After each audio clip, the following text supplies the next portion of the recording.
Okay, fine. So the actual vapor compression refrigeration cycle. The actual vapor compression refrigeration cycle. Maybe in the previous class we looked at to the theoretical one, that is what is an ideal refrigeration cycle.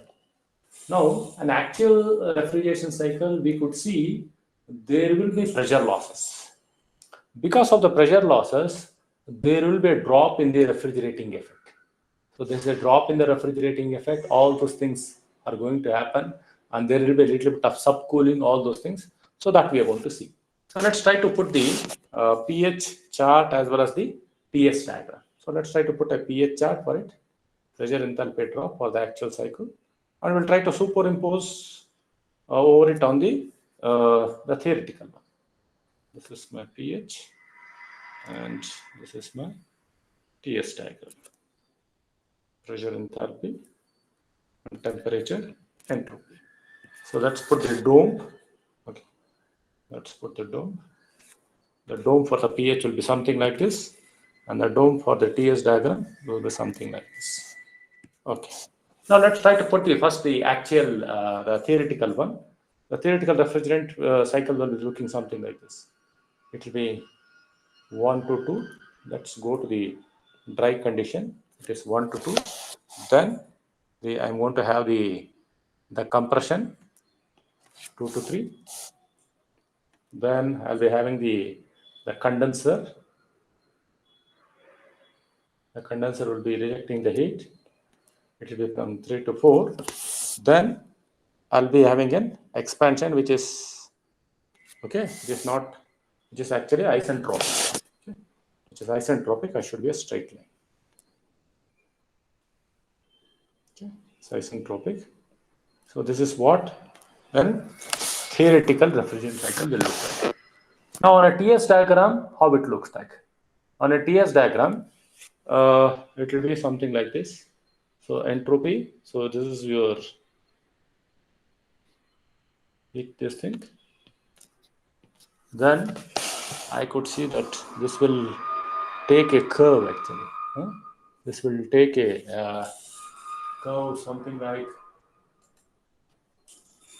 it will go to a little bit of superheated condition, or your maybe isentropic itself.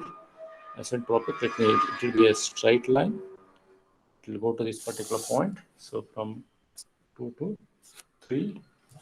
So then it will come to 4 with a heat rejection in the condenser, and then it will be a curve actually. It will be a curve actually. It will be a curve. Usually that will be dotted. Okay. So this is an expansion. This is your theoretical one. Now, how does your actual cycle look like? See, in actual cycle, what will happen? There will be a drop in the pressure. So there will be a drop in the pressure means the pressure drop can occur in the condenser, pressure drop can occur in the evaporator. And even there can be slight changes in your compression process also. All these things can happen in your, what we call it as maybe in your working distance. So I could see there will be a drop in the pressure here. Let me use different colors. Okay.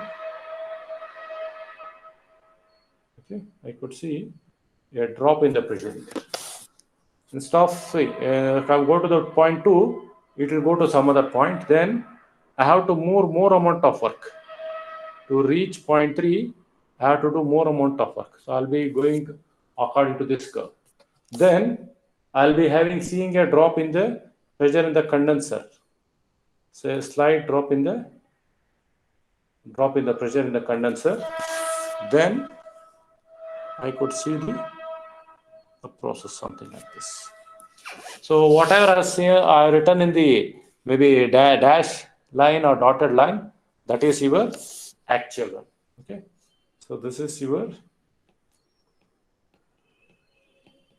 actual, and what I have written, this is your ideal. So let me put it over here on a TS diagram. Same thing. I could see there is a drop in your temperature, okay, and then stop doing at point 2, I have to start my work from a lower point, so I have to do more amount of work. Then there is a drop in the temperature. I was supposed to go in that direction, but I'll be going in the other direction, so there can be a slight subcooling also. Then I'll be coming along this particular point. This is how your actual cycle will look like. See, in your actual cycle, what will happen? In the actual cycle, because of the drop in the pressures, the amount of heat added or amount of heat ejected will come down. These two things will happen. Okay, because in the actual cycle, let me write that. In actual refrigeration cycle, two things. One, due to drop in evaporator pressure, due to drop in evaporator pressure, the refrigeration effect, or we call it as the amount of heat absorbed, the refrigeration effect will be less. Then similarly, due to drop in pressure in the condenser, the amount of heat rejected will reduce. Okay, so all this will bring down the COP of the condenser. This will result in the drop in the COP of the condenser. So due to, and also the compressor, third point, the compressor has to do more work, okay, resulting in the reduction of COP of the refrigerator. So what is COP? COP, we have defined that it is nothing but heat absorbed or refrigerating effect divided by work done. So automatically your work absorbed, maybe your heat absorbed also will go down, and the same time your work also will be, I'm doing more work. So COP earlier, if it is 2, because of the actual refrigeration cycle, it may come to 1.8 or something.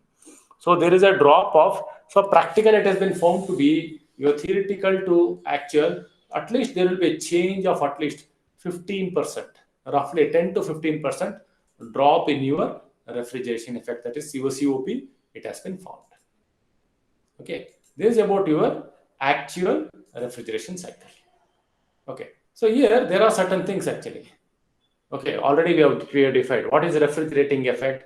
Refrigerating effect means it is the amount of, see, there are few things which we need to know here. Refrigerating effect is the amount of heat absorbed in your evaporation, or amount of heat absorbed by the refrigerant in the evaporator. That is the refrigerating effect, which is also the heat absorbed. Okay, now what is this mass of refrigerant? Okay, mass flow rate of the refrigerant. So mass flow, this is one simple thing is there. Few things before we take up the numerical, we have to know this. Mass of refrigerant. Mass of refrigerant that is circulated. It is nothing but it is the mass of refrigerant circulated per second per ton of refrigeration. Okay, per ton of refrigeration, that is the meaning of it. So I'll give the number, one particular number. So mass of refrigerant is nothing but it is defined as the,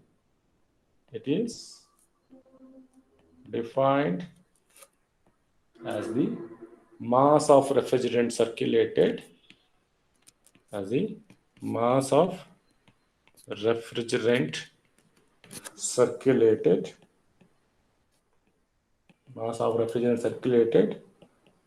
per second, okay, per second per ton of refrigeration. Already we have defined a ton of refrigeration, okay, per ton of refrigeration, per ton of refrigeration. Okay, now if you want to calculate this particular thing, okay, 1 ton of refrigeration cooling effect, it has been found to be, so roughly around, so we have seen, it is roughly around 14,000 kilojoules per hour. Okay, the 1 ton of refrigeration, if you want, you can just go there. You can maybe in the first class, I think, you go and see my first class. What is the ton of refrigeration? It is 210 kilojoules per minute. Okay, 210.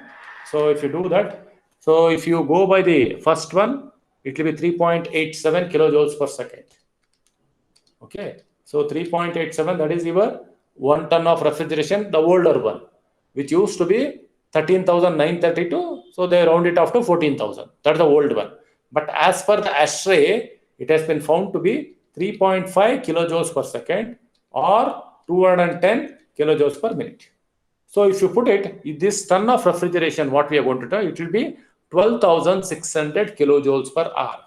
The older one, it used to be 14,000 kilojoules per hour, but the newer one, it is the maybe 12,600 kilojoules per hour, 2010 per kilojoules per minute, or 3.5 kilojoules per second. Any one of the thing, so you can use it. So it is 12,600 kilojoules per hour. Any of this particular thing I can use. This is your ton of refrigeration. So if I want to define the mass of refrigerant circulated, if I want to define it actually, so what is it actually? It is nothing but m dot is equal to 12,600 divided by 3,600, or directly I can use 3.5. Anything 3.5 divided by your heat absorbed. Okay, whole thing divided by your refrigerating effect, that is H2 minus H1. Okay, what will be the unit? This is actually kg per second per ton. So this will be the unit. Either you can use, I'll write in the bracket also, it will be 3.5 divided by H2 minus H1. Either you can use that particular formula or you can use directly 3.5. Either of the formula you can use and you can get your number. Okay, it's not multiplication. Okay, just let me push it to the right hand side. You can use this formula or this formula. Either of the formula you can use it. Either of the formula you can use it. Okay, this is your mass of refrigerant that has been used. Now at any given point, actually, if I want to find the theoretical piston displacement, okay, what will be the theoretical piston displacement? See, theoretical piston displacement per ton of refrigeration, okay, just multiply by the specific volume. Multiply by, see, mass of refrigerant multiplied by the specific volume will give the theoretical piston displacement. That is the volume, meter cube per second. So the kg will become your meter cube per second. So that also sometimes they ask actually. So let me write that. This will be theoretical piston displacement. Theoretical piston displacement. What it is actually?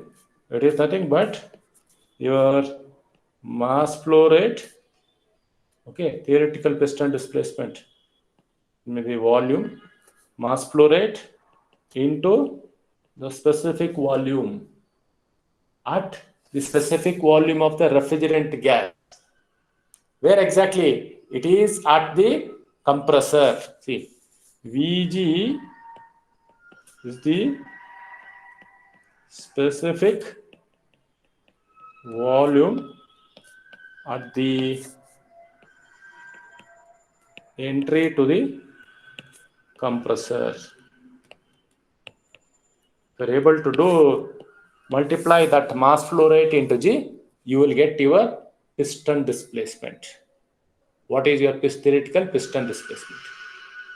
Okay, now sometimes they ask, what is the power requirement of the compressor?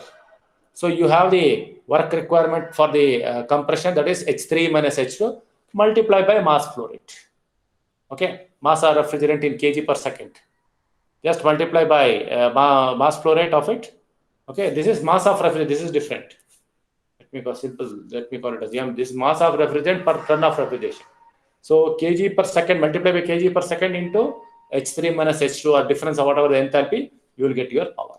So that's how, so a few things you people can easily calculate. Okay. This is about your vapor compression refrigeration cycle.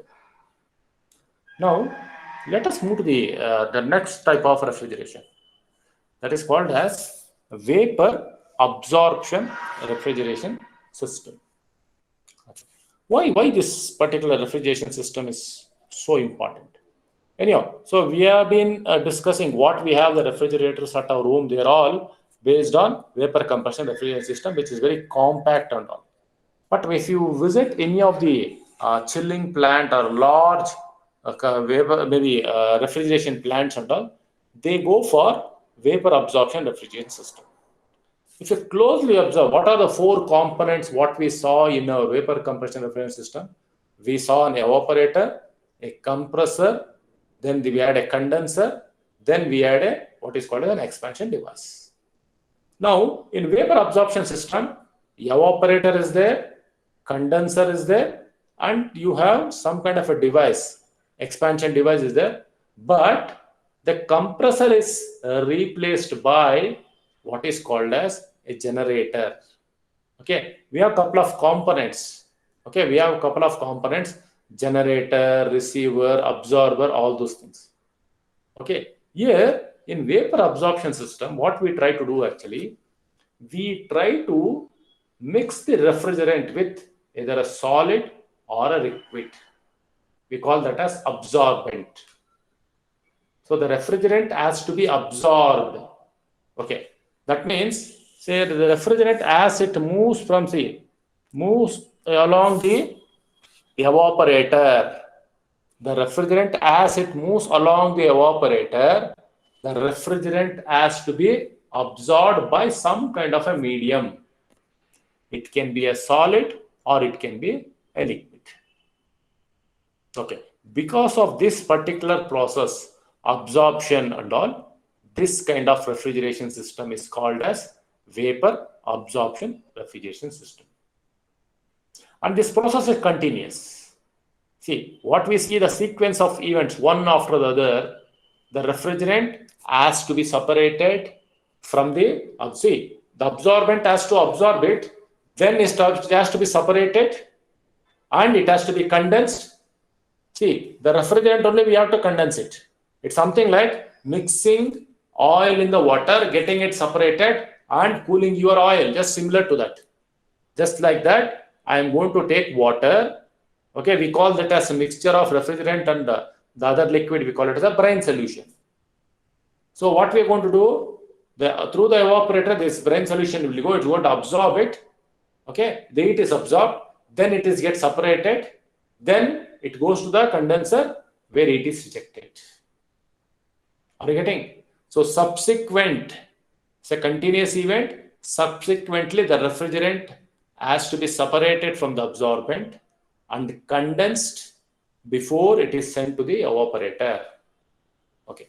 Now, the separation, what we see, the separation is accomplished by some kind of a direct heating. How you can separate? You know that how I can separate the two, maybe what will happen? See, if there is a phase change, what will happen? The heavier molecules will settle down at the bottom, okay, and it will fall like this. And what we have is actually the refrigerant, it will vaporize, it will go and it will go to the condenser for heat rejection. See, one important thing what we have to look at here is actually the solubility of the refrigerant and absorbent. has to be perfect. Okay, and the best one is actually ammonia. The best what we see is vapor absorption system is actually ammonia and water. Ammonia and water. Okay, where ammonia is the refrigerant. Okay, which is the refrigerant? Refrigerant is the ammonia. And which is your absorbent? Actually, it is the water. Absorbent is your water. So a mixture of ammonia and water will form one of the best vapor absorption refrigeration system. Okay, what I have shown is a simple vapor absorption refrigeration system. Okay, what they are going to do actually, and one more thing is very, very important. We all know that the ammonia, solubility of ammonia at low temperature and pressures. Okay, when you bring your ammonia at lower temperature and pressure, its solubility or its ability to mix with water is better. But as I increase the temperature, its solubility is then, and as I increase the temperature, say maybe its solubility is better at maybe 5 degrees, but if maybe at 20 or 30 degrees, its solubility is not that good. So the solubility of ammonia and water, that is the refrigerant and absorbent, is very much important. Okay. Here we have taken ammonia and water. So let me write that point also. The solubility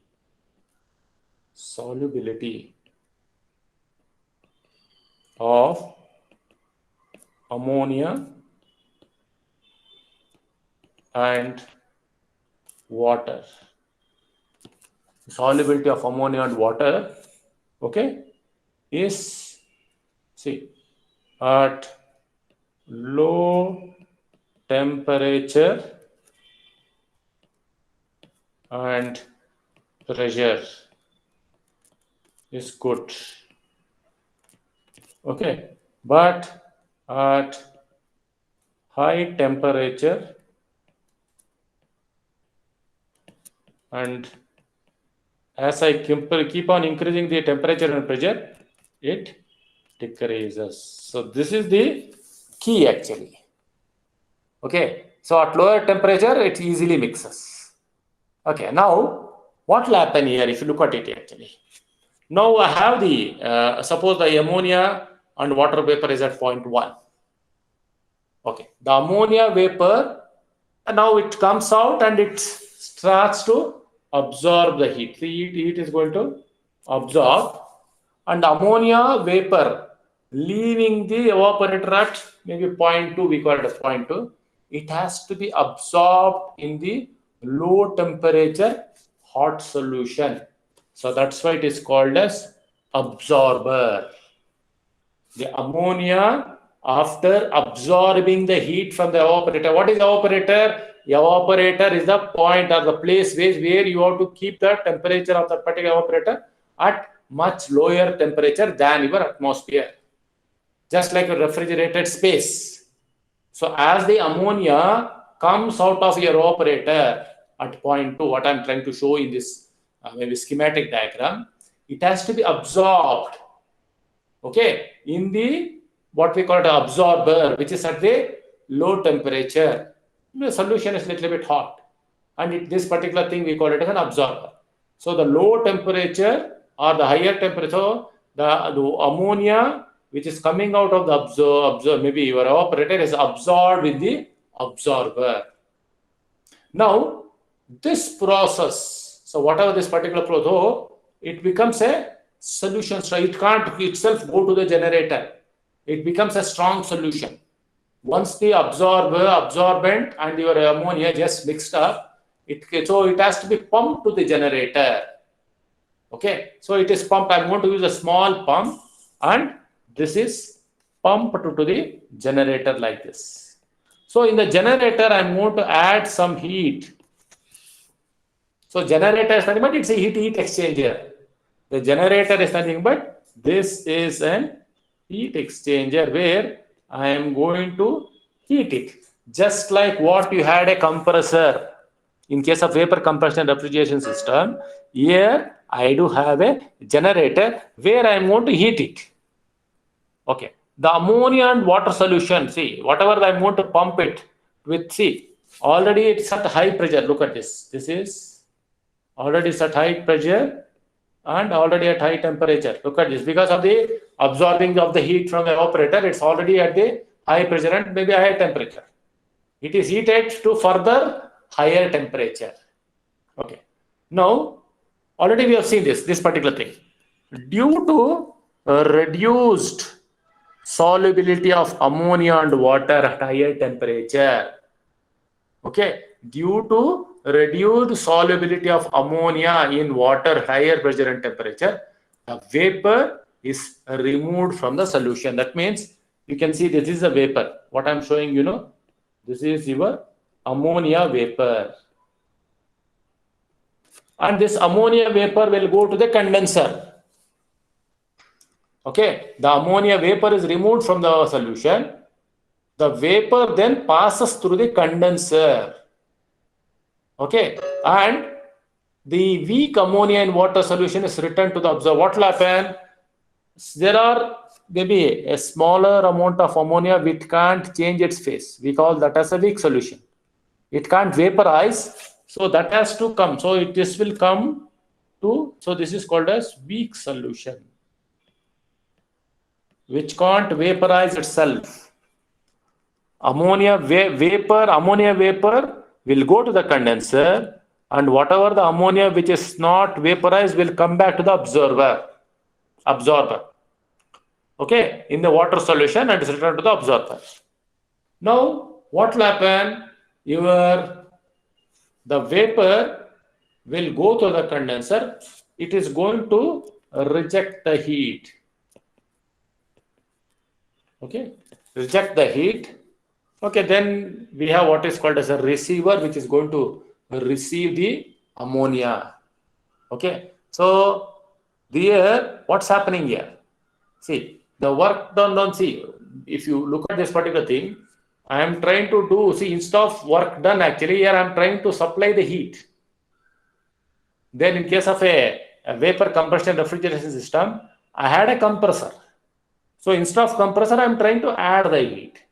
So what is the amount of heat? So here I should ensure that I'm sending less amount of heat to convert the strong solution to vaporize your ammonia so that I can easily reject the heat. After rejecting the heat, the vapor will come back to your receiver.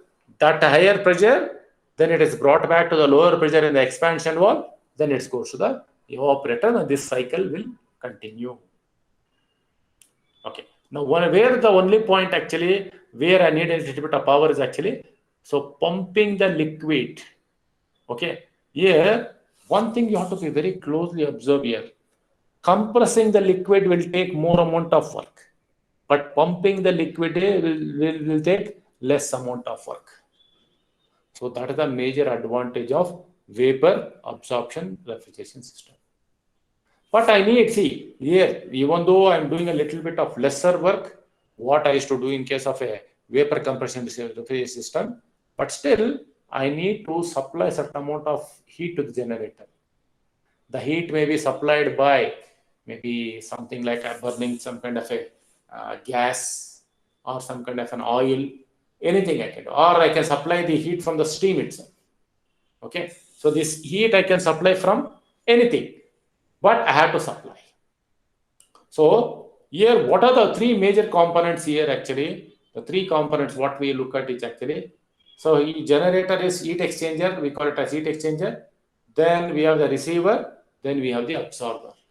So these three things are very, very important. Okay. So this is about the theoretical simple vapor absorption refrigeration system. Maybe if I go to the what is called as a practical vapor absorption refrigeration system, what they try to put actually, they try to put something like this weak solution which is coming out. So they try to take away heat from that also. That means they will put one more heat exchanger here.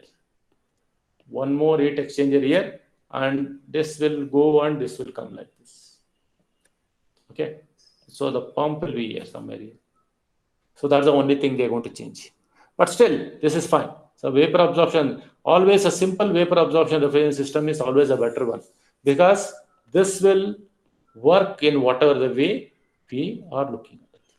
The one major advantage what we have seen is actually maybe if you try to look at the COP of it, actually the COP of this particular thing is actually it is much better than your COP, vapor compression efficiency, for smaller systems.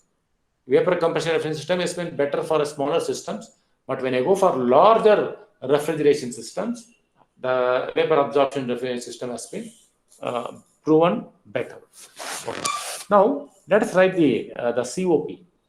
The COP for this refrigeration system, the coefficient of performance for, so coefficient of performance for the system. Okay, for the system. What is it actually?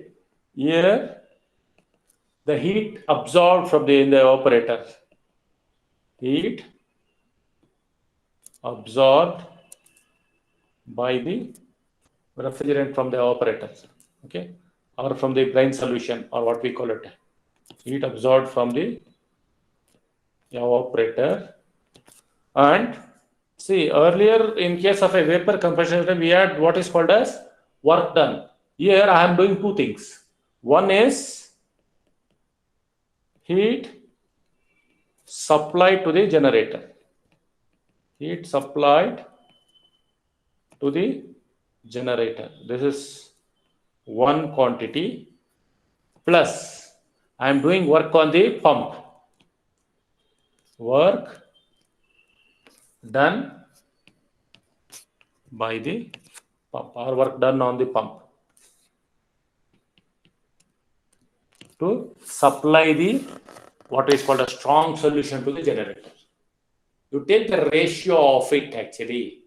Okay, the ratio of it, you'll be getting the COP of it. So both the things you have to add: heat supplied to the pump and work done on the pump. So both, if you're able to add it, the denominator, the numerator, it is absorbed by the evaporator, you will be getting what is called as COP of your vapor absorption refrigeration system. Is that clear? So any doubts?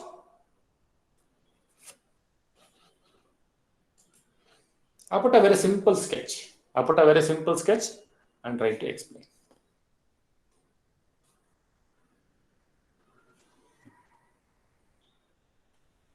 If there are any doubts, you can unmute and you can speak.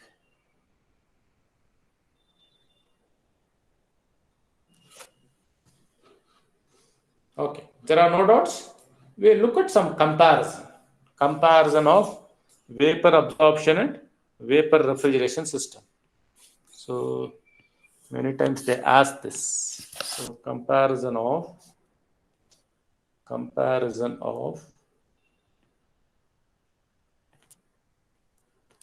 vapor compression and vapor absorption system. Vapor absorption system. Vapor compression and vapor absorption refrigeration system. So one side we'll have the, let's try to put some comparison, something like this.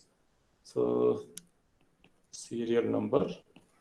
Let's try to compare on some kind of a requirement. Okay. So requirement or particulars or whatever it may be. So vapor compression. One side we'll have the vapor compression. Vapor compression and vapor absorption. So we have this. Okay, let's look at the energy supplied. Okay, energy supplied. What type of energy is supplied? Here, the majority of the energy is See, I am trying to supply the mechanical energy, that is your what is called as compression. Okay, you are trying to use the mechanical, that is compression, the mechanical energy. That is what we are going to supply to the compressor. Okay, but here I am trying to supply the heat energy, where I am supplying to the generators or heat exchanger, we call it as. So they are given the name as generator, but actually it's heat exchanger. Okay. Now, what type of energy it is actually? This is a high grade energy. This is a high grade energy, but heat energy is a low grade energy. That is, let's look at the grade of energy or energy grade. Okay. Now, when you try to look at the suitability or the refrigerant, or we can look at the damage, there are lot many things are there which we have to look at. So because of the vapor compression refrigerant system, we have moving parts. So the wear and tear will be more. So let's try to look into that actually. The third one, wear and tear of the compression. So here, because of the more due to moving parts, we have the compressor moving parts. Here it is less, so no moving parts at all, except the rotating part, which is a pump. It is less. Okay. Now, see, it has been observed. See, how you see, we have seen that refrigerant. The refrigerant has to be charged. Okay, we have seen that refrigerant has to be charged. In vapor compression refrigeration system, because of the smaller quantity of the refrigerant, it is simple or very easy. But due to mixing of refrigerant in the absorbent and all, so it is very difficult to charge a refrigerant in vapor absorption system. Okay, that is charging the refrigerant. Charging the refrigerant. So it is simple. So here it is difficult and complex. Complex, or simply we can call it as it is difficult. Let's look at the fifth point. See, it has been, the refrigerant or the refrigerator has to work at, always you can't work at the full load. It has to work at some kind of a part load. So if you try to make the compressor work at part load, the compressor will give up. But that's not the case with vapor absorption system. Because there you don't have any kind of moving parts and all. So your vapor compression refrigeration system should always say whatever you have, no, it has to work at full load only. It is poor. Your vapor compression refrigeration system working at part load, actually, it is poor. What will happen is COP will drop. But that's not the case in case of vapor absorption. What I can do, maybe little bit of brine solution, if I change it, what will happen? The quantity automatically, system is not at all affected by any changes in the variation in the loads. Okay, performance at part loads. Okay, performance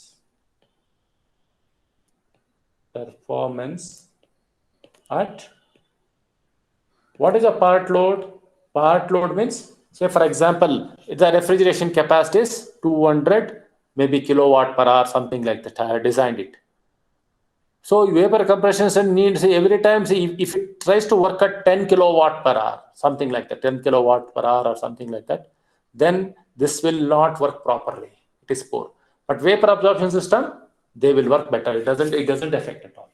Okay. Here it is poor. The performance of part load is poor performance. So here it is not affected by the variation in loads. Now let us try to look at the sixth one. Okay. Now, see, as the high grade mechanical energy is required, so I need good amount of power requirement always.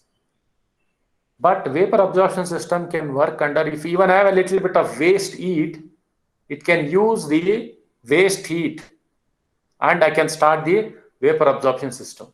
Okay, that we call it as suitability or requirement. So, suitability,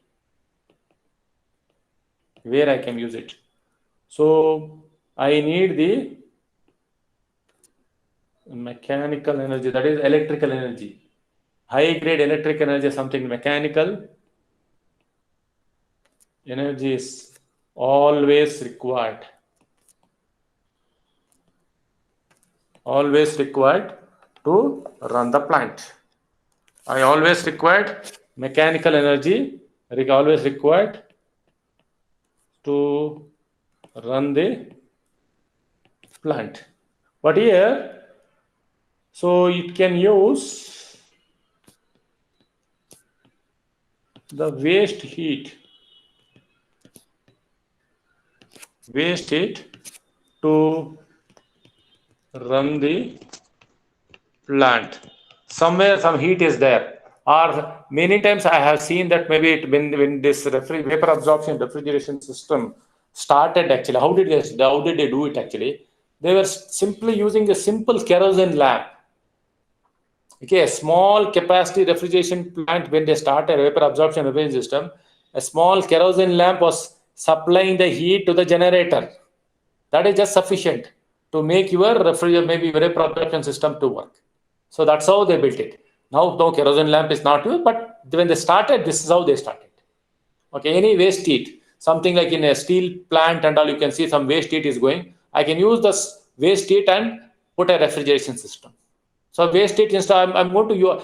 So this will work as a better heat recovery agent. Okay, a vapor absorption system can best utilize the waste heat which would have gone, which would have been not, or which would have gone as unused. Okay.